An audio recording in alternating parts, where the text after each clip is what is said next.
Welcome to another episode of CrossTalk. This is the 7th Plymouth edition. My name is Kevin Tocci, but that's not important. Two people we have with us, of course, you know, State Representative Geoff Diehl. That's what the 7th Plymouth edition comes from. He is a state representative, which is Abington, East Whitman, Bridgewater. and East Bridgewater. So Whatever order you like. Yeah, I was going to do the other way around. And I believe you have a very special guest with you, State Representative Shaunna O'Connell, who represents the 3rd Bristol District. That's right. Welcome to the show. Glad to be here. Thank you. Good to see you too, Nice to Geoff. see you. Thanks for coming on. It was something that Geoff had mentioned a number of times, saying maybe we could try to get some other folks in, whether it's folks from the area or some of my colleagues. And I think we fulfilled the first wish, one of his colleagues being here. And I think we have plenty to talk about. If it isn't every other day we're seeing something in the news, what's going on up on Beacon Hill. I know some people like to call it Bacon Hill. Probably They wouldn't be wrong. the most prominent thing I think we should probably get right to the meat and potatoes is what's going on as far as with EBT and maybe some of the latest stuff that we're hearing. Who wants to take that one? I will say that's exactly why I thought it'd be great for Shaunna to come on. You know, we're here in Whitman taping outdoors finally because the weather's great, so thanks for setting this up. Beautiful Whitman Town Park. But Shaunna sits right next to me up at the State House as well in the chamber, and so we're working together on a lot of reforms, and Shaunna's been, as I think everybody knows, the lead on EBT reform, and it's been so confusing because you've got the governor's version of what he believes reform could or should be or may not be, and we've got the legislature's version of what they're trying to pass or not pass, we don't know, because the Senate now is trying to say they're going to take it up. But I know Shaunna has been working, you know, pretty much since she's got started when we both came in 2010. So I thought, again, it'd be great to have her come and explain it because it is such a confusing issue. Yeah, a lot of misinformation out there going on. What got you involved with looking at this particular division of our state government? Well, you know, as soon as I was elected in 2010, you know, started in 2011, this was one of the issues I jumped right on top of because everybody knows there's fraud in our public assistance programs. Sure. And who does that hurt? That hurts really the people that need the assistance the most. And it hurts the taxpayers. So I started by filing legislation to clean it up a little bit, and boy, did it explode into something I never imagined. And here we are with scandal after scandal of fraud for the past 2.5 years, and we've been fighting up there for the reforms, and I think people are reading about it all the time in the Boston Herald and other newspapers about what's going on. How much change have you guys been able to affect since you both came on board?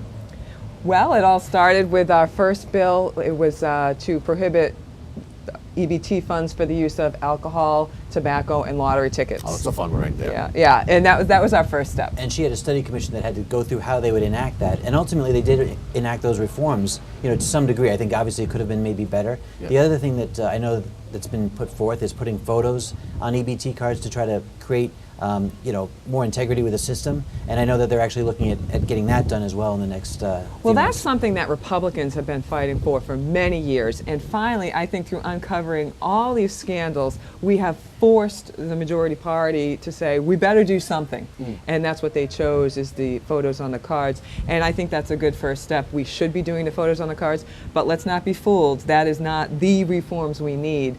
The number one reforms we need are to require people to give their social security numbers to get benefits so that we can check their identity and their assets to make sure they're eligible, and also to stop those self-declarations that we hear so much about, right, Geoff? I mean, this is the problem, and this is a problem that goes across beyond just Department of Transitional Services. In Health and Human Services, as they've testified, they've had problems with their having their computer systems really be isolated to that agency and not cross agencies within the state.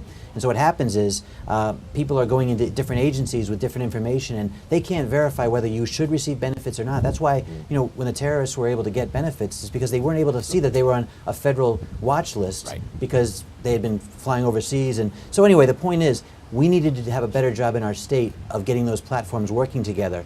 That I really haven't seen happen yet. Even the federal government says they need a better job of having their benefits checked against federal databases. So it's not just in our states and the federal government, but really here in the state, Shaunna and I are the ones that are trying to make that change happen right here. Right, and you know, we see this administration and the Department of Transitional Assistance fighting us every step of the way. for the past 2.5 years in everything we've been trying to do in all the reforms that we've been trying to implement. And the latest one, as you know, was that I was forced to pay $800 to get information on these outrageous high balances on the EBT cards. And $800, just so you know, usually when committees request information from agencies, they're not going to charge the money. This is clearly a roadblock put in front of Shaunna to keep her from getting that information. So if I can ask you, so I know that there's a new interim commissioner of the Department of Transitional Assistance. So you're saying that this is still happening under a new face? That's right, that's right. Nothing has changed in this department. As soon as she got in, what did she do? She hired a PR person to try and clean up their image. Nothing is going to clean up their image until they stop the fraud and abuse that everyone knows permeates the system. We've got to restore integrity to these programs. And like Geoff mentioned, it's not just an EBT problem, it is all of our public assistance programs where people are fraudulently getting into the programs.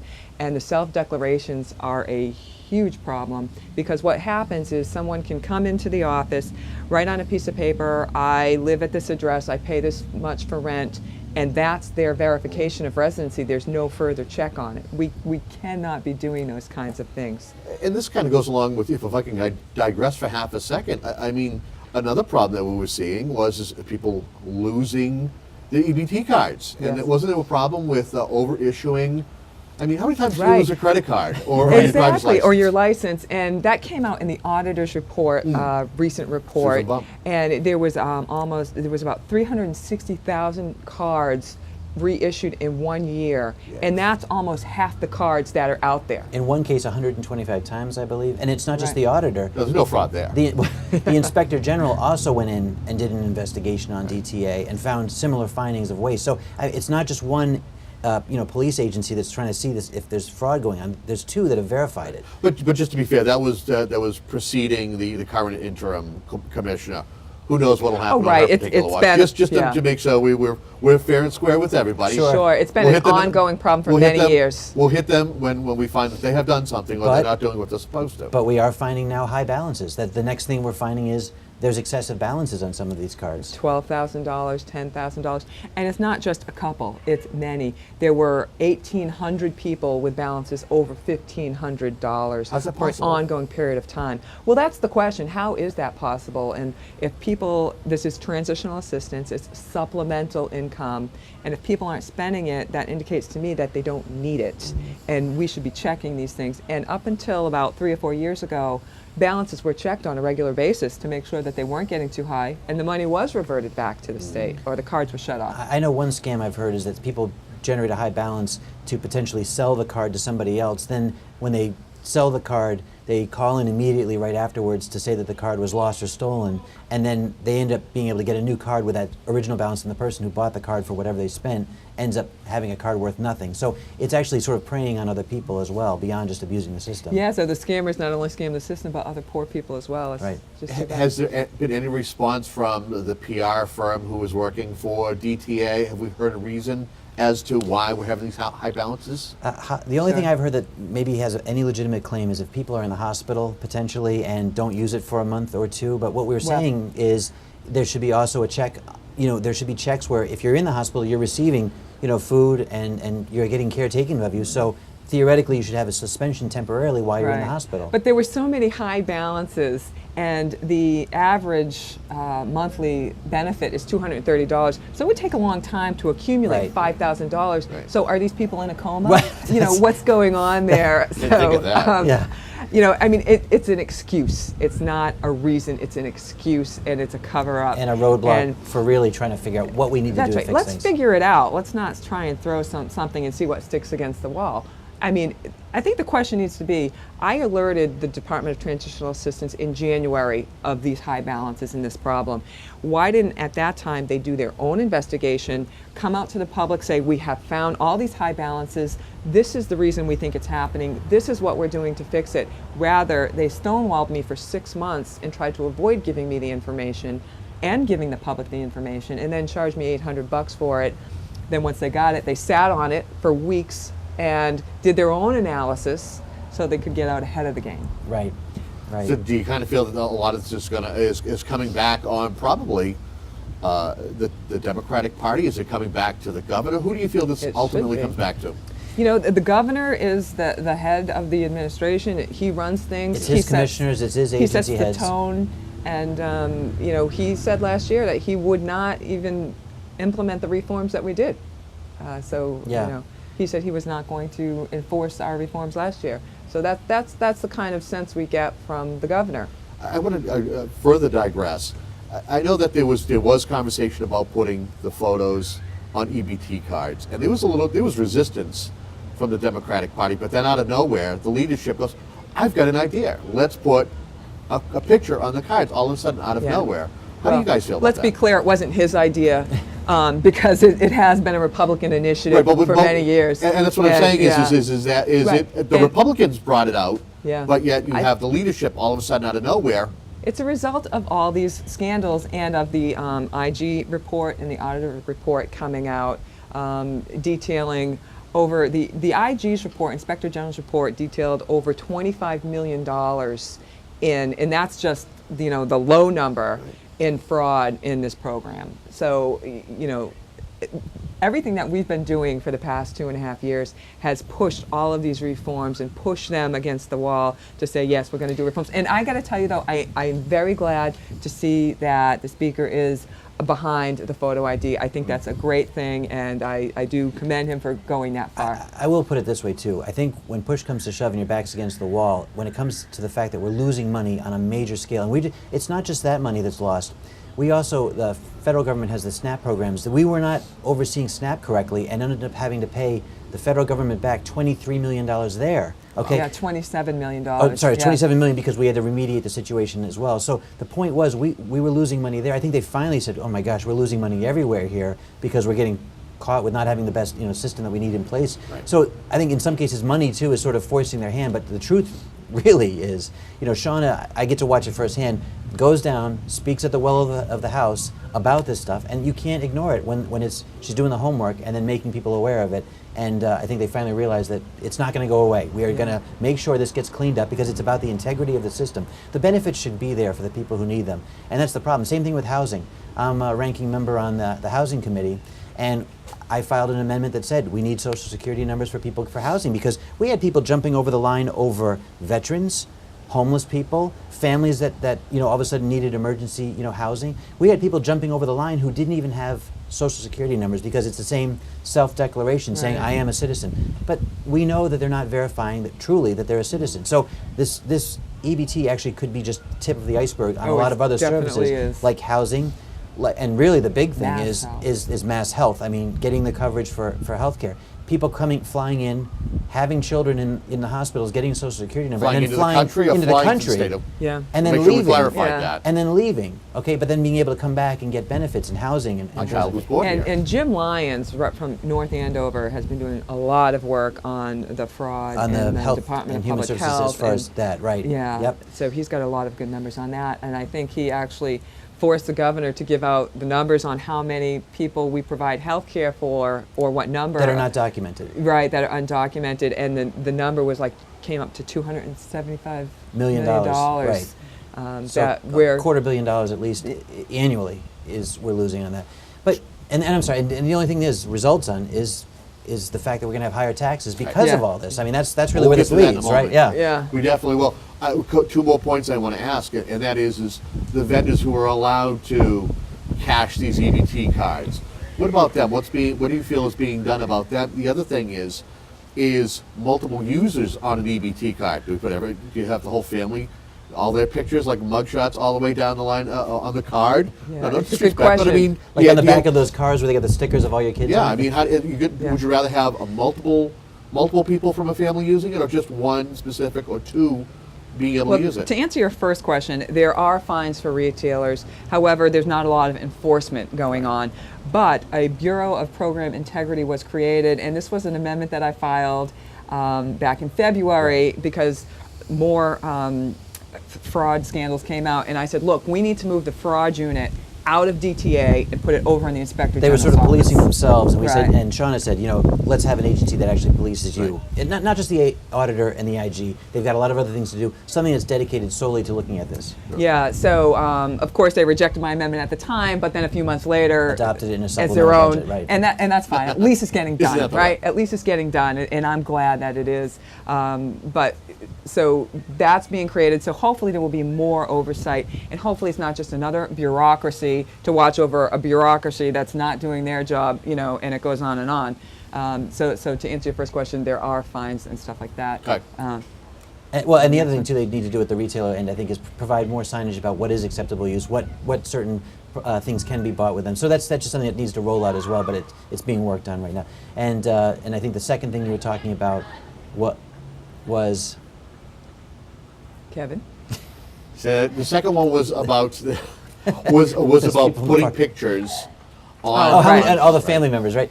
And that was something that I know people were talking about, needing a proxy to go down to the store maybe to buy for them, something like that. And I think they talked about maybe allowing for like an additional proxy. It's an issue, and it was something that I was worried about when they were saying they wanted to put the photo IDs, because there are elderly people that don't get out and don't go to the store, and they need someone else to do it for them. And that's why, like I said, I favor photo ID, but it's not what's going to stop the fraud. We need to stop the fraud on the front end.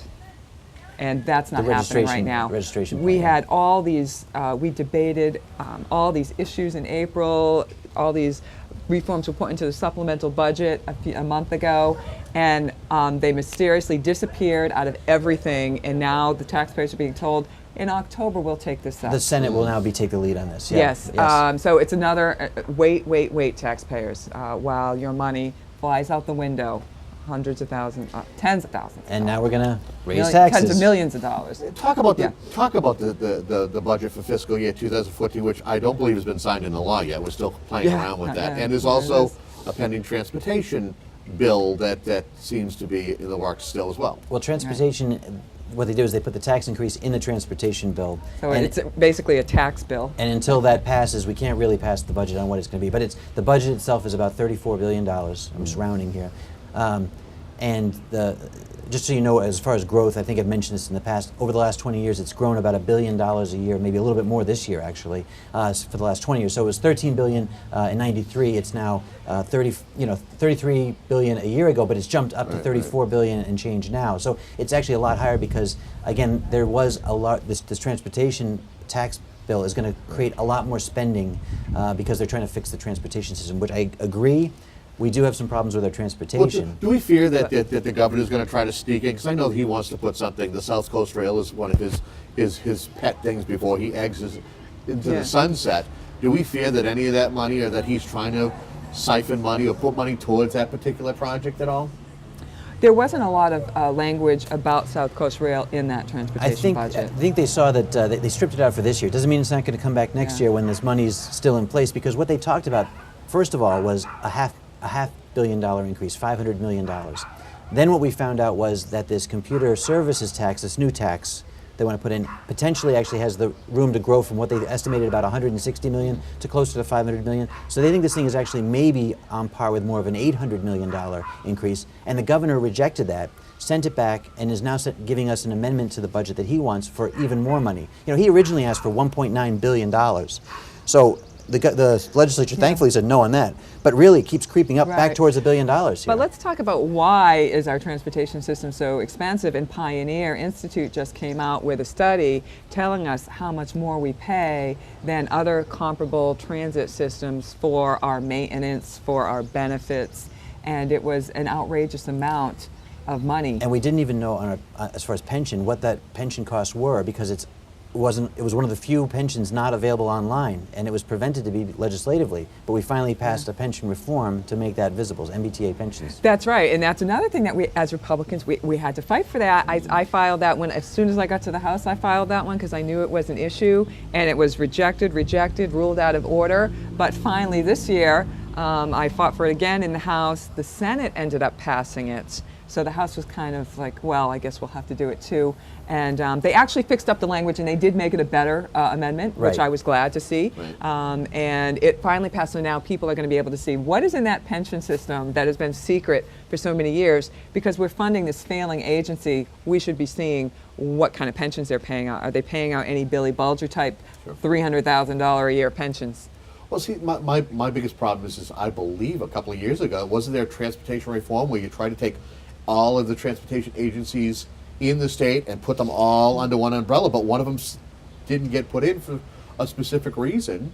You and I have had this conversation a number of times. And there was supposed to be, reduced overhead as far as jobs Correct. and It more didn't efficiencies, happen. and it really hasn't come to fruition. In fact, they've been arguing, both Republicans and Democrats, I will give them credit, they're arguing that a lot of the reforms that were supposed to happen haven't happened. not been And enacted, therefore, right. we really, how do you justify more spending on an agency that has yet to reform what they're supposed to be doing? So Yeah. it's the $1 million question, or in this case, $1 billion question, it feels like, with the governor trying to get that additional revenue. And one more thing, too, is this goes back to the philosophy, why do we even need to raise taxes? Because the other thing people aren't taking into account is we've had monthly increases in revenue, unexpected revenue increases, to the tune now of 7 straight months, $600 million.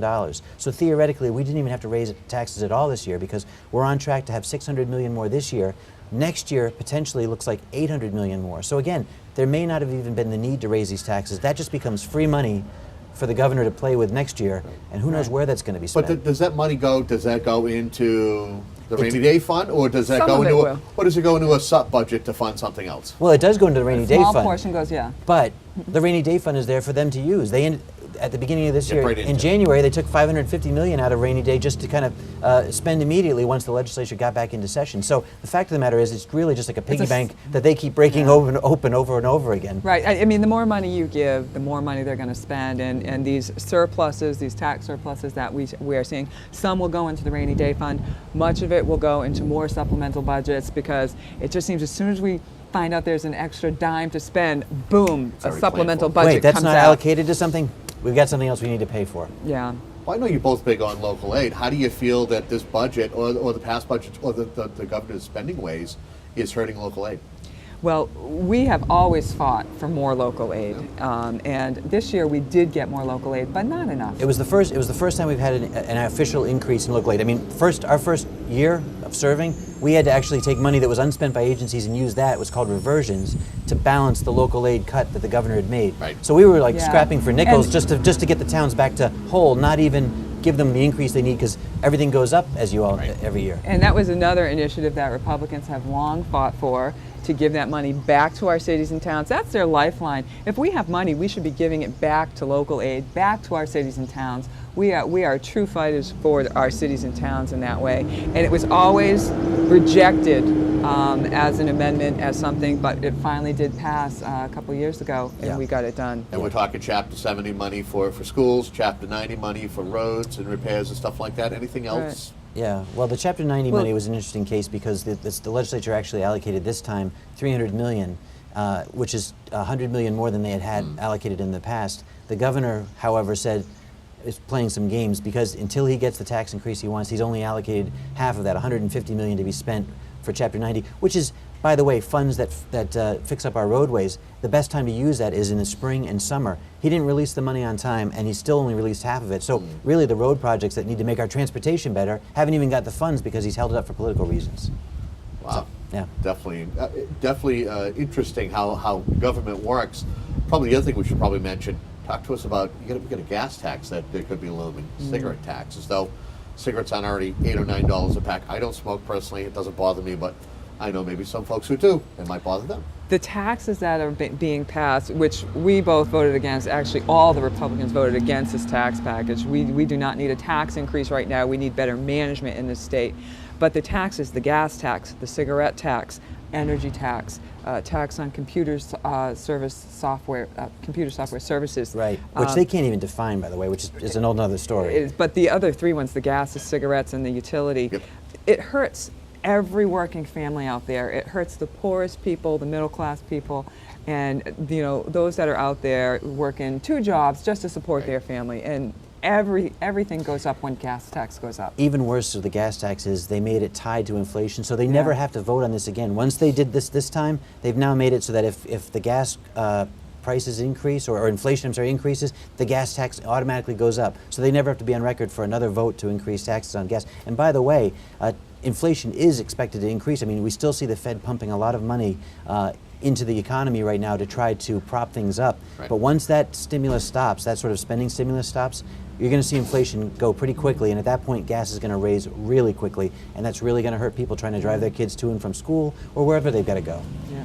If we could quickly touch, we'll get about 5 minutes left. Both of you are part of Small Business Caucus. Talk to me about that chair, vice chair. Yeah, that's right. So when we got in as freshmen, started the Small Business Caucus. Bravo. You go to Beacon Hill, there's a caucus for everything. There's aviation caucus, boating caucus, you name it. But there was no Small Business Caucus. So, we said, look, we need to give a voice to the job creators in our communities, and started a Small Business Caucus. It's been very successful. Yeah, I mean, what's been great about it is 80% of the workforce in the state is really small business people. I mean, not everybody works for a gigantic corporation, they all work for small companies. Right. So we actually are trying to represent the interest of all those people and those companies.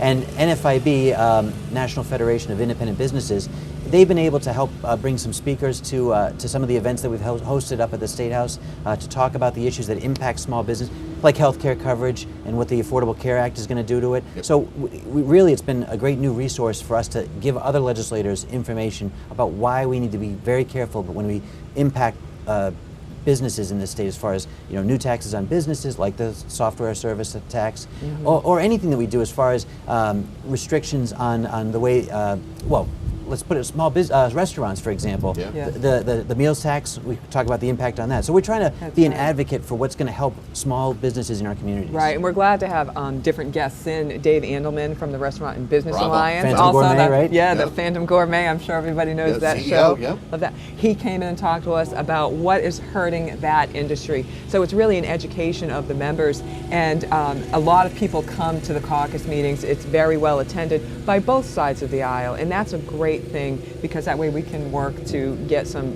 initiatives passed. Get that meals tax holiday finally. Maybe we'll get it this year. We keep working for that one. Yeah. Mark Lombardo's been really big on trying to push for that as well. Yeah. So I mean, the thing is, a lot of people at the State House, a lot of them are lawyers. Let's put it out there, and don't necessarily know small business impacts, the impact for small businesses on the legislation they pass. That's what we're trying to do, is just be an advocate for small business.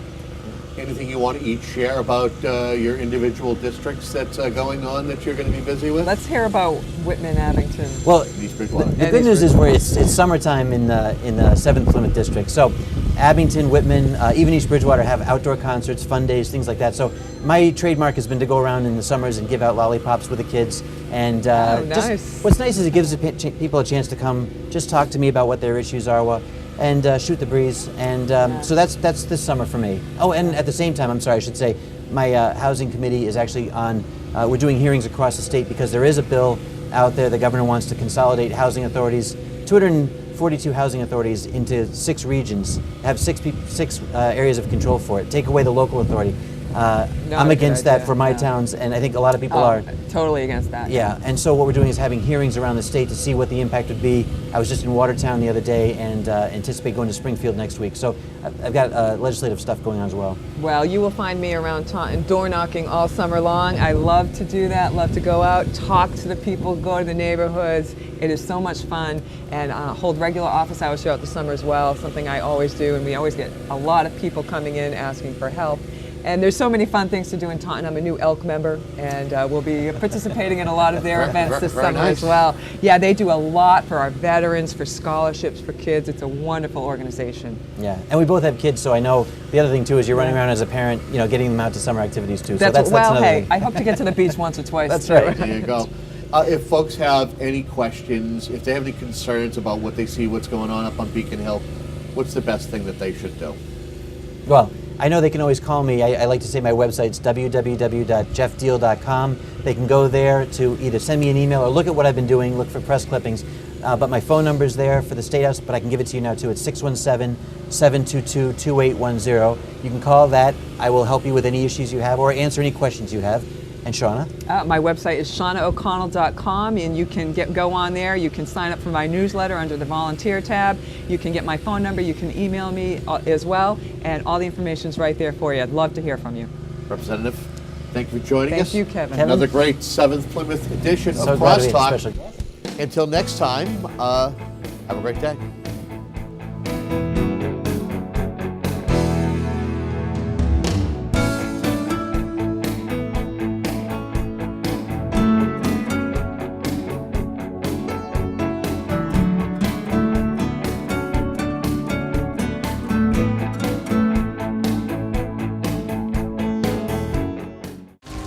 A single ember that escapes from a wildfire can travel more than a mile. Get fire adapted now. Learn simple steps at fireadapted.org.